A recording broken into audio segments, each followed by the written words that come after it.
Well troops, welcome to another video. And this is a review of the DLC that came out for The Last of Us back in the day in the PS3. Now I never played the PS3 version. I got it when it came out in PS4 because it came out as one big package. One big remastered package. Now this is like a demo almost. I mean I've played demos that last about as long as this DLC. It's about 2 hours long, and here is one of the problems with it. I think they'd have been better off packaging this in with the actual main game and making it part of the main game, because it's over in a blink of an eye. Then it's gone like a thief in the night. So in this DLC you go as Ellie again. Well, actually if they'd incorporated this into the full game, the whole time you control Ellie would be a hell of a lot longer, because it leads directly into a mission or the part of the game that's set directly after college, after Joel gets impaled on that spiky thing. I think it was like some sort of railing or a pipe or jaggy bit of metal, I don't know, but he gets stabbed fuckity. So and then you take over as Ellie and you go hunting, and then you meet these creepy guys in the game and they're cannibals and you have to slaughter the entire town. It's wonderful stuff. But this is set before that, and then you're looking for penicillin for Joel, because obviously a big cut like that in an apocalyptic event, it's going to get infected very easily. I mean, you'd fart on it and it'd get infected, so you need to go hunting around wee pharmacies and finding penicillin, and you eventually find your penicillin, and then the game's over. And it's like, what in the fuck?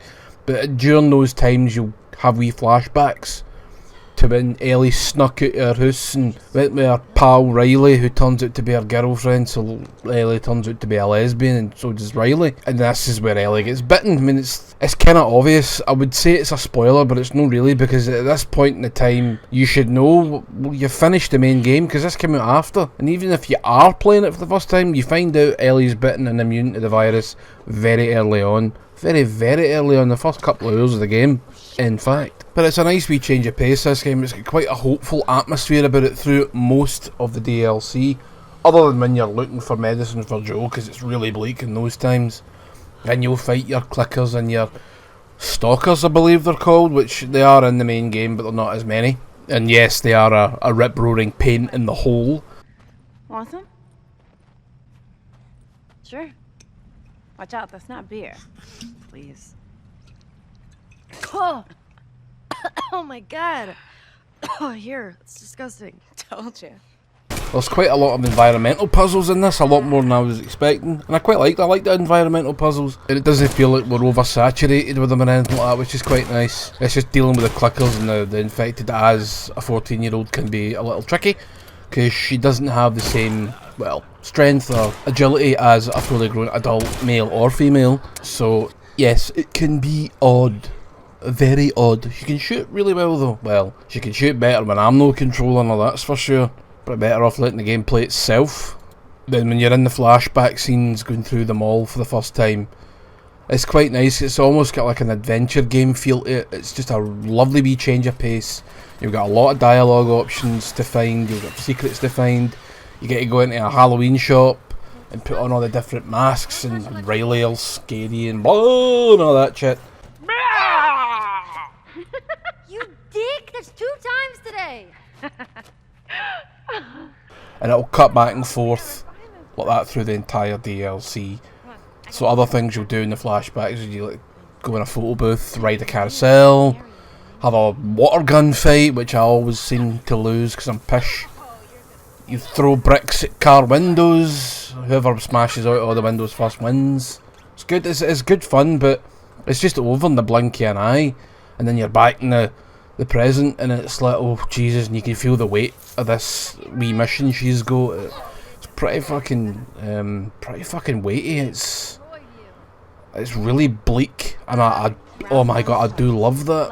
I like my post-apocalyptic games to feel that level of apocalypticness and weight, and just the sense that the world has died and you are scavenging its husk like a human hyena. I hate those things because they're ugly bastards, but you get the point. You get the point. It can't be too hopeful. The world's just fucking ended and everybody's turned into these mushroom zombies. It's not going to be all happy and it's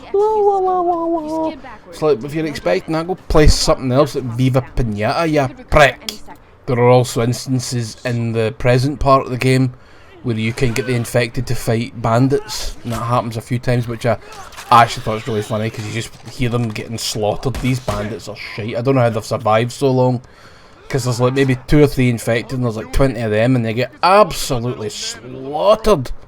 It's like, how the fuck did you survive that long? And the AI, sometimes it's a bit, well, sometimes it's really crap. I had a guy, I was standing on a stair, fucking priming my bow and arrow ready to pop some dickhead in the head, and then this guy, bandit guy, bad guy, not friendly, runs right past me and just ignores me. I'm like, hey? So I turn around and I plug him in the back, silently, poof, and then I turn around and I get his friend in the head, which is amazing. But the AI is really, really, really dumb. I don't mind when the infected AI are dumb, because they don't have the higher cognitive thought processes that we do, and I expect people that have survived this long, 20 years in an apocalyptic society or world, I expect them to be a wee bit smarter, no? But in conclusion, it's an alright DLC. I don't actually recommend spending extra money on it because it's so short. It is a couple of hours, couldn't believe it, my god. It's got some great moments in it though, and it's just a shame that it didn't last long, or they didn't use more of those excellent moments in the main game. And I know it came after, but it's just a shame. So we'll see what happens with Last of Us 2. And thanks for watching. Adios!